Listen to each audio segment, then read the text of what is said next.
He was a famous millionaire in London, but his fame wasn't due to his wealth, but rather his stinginess. When his partner died, he even took the 2 coins that were buried with him. Tuppence.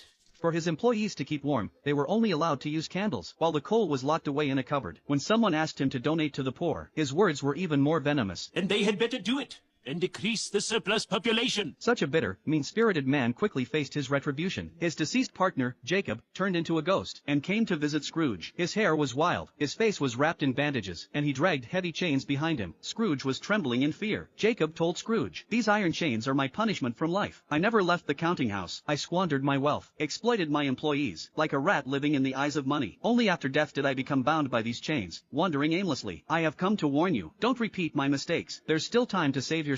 Over the next 3 days, 3 ghosts will visit you, to guide you in the right direction. They are the ghost of Christmas past, the ghost of Christmas present, and the ghost of Christmas yet to come. They will arrive at midnight." Time passed quickly, and the ghost of Christmas past arrived as promised. He had flames on his head, and a Christmas hat in his hand, and gently touched Scrooge's body. Scrooge suddenly felt his body become light, and he started floating. They traveled through a time tunnel, and soon arrived at a snowy little town. This was Scrooge's hometown. Seeing the warm scene before him, he couldn't help but shed a tear. At that moment, a carriage approached, and the children in it were all Scrooge's schoolmates from back then. He was deeply surprised, for back then he was just a lonely, helpless boy. While his classmates went home to be with their families, he was left in the boarding school, spending one lonely Christmas after another. Fortunately, one year, his dear sister, with his father's permission, came to take him home. That was the most unforgettable Christmas of his life. Scrooge held his sister tightly, and this memory filled him with guilt, because soon after, his sister died in childbirth, and he had never cared for his nephew.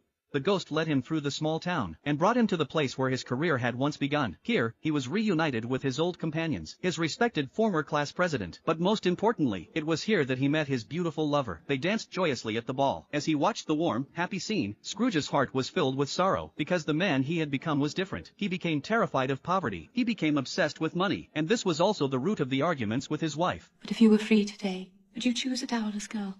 A girl left penniless by the death of her parents? You who weighs everything by gain. It was on this very day that he and his lover parted ways, and love was lost forever. After seeing the scene, Scrooge was overwhelmed with anger. He demanded the ghost take him away from this painful place, but the ghost was not easily swayed. It kept changing its expressions, showing him how his lover had moved on, forming a new family. This made Scrooge furious. He forcefully placed the Christmas hat on the ghost's head. Although the ghost vanished, the hat transformed into a rocket launcher, and shot Scrooge into the sky. The Christmas hat slowly disappeared, and Scrooge plummeted from thousands of meters high. When he hit the ground, it felt like he had fallen from his bed, waking from a dream. The clock struck midnight, and the second ghost arrived.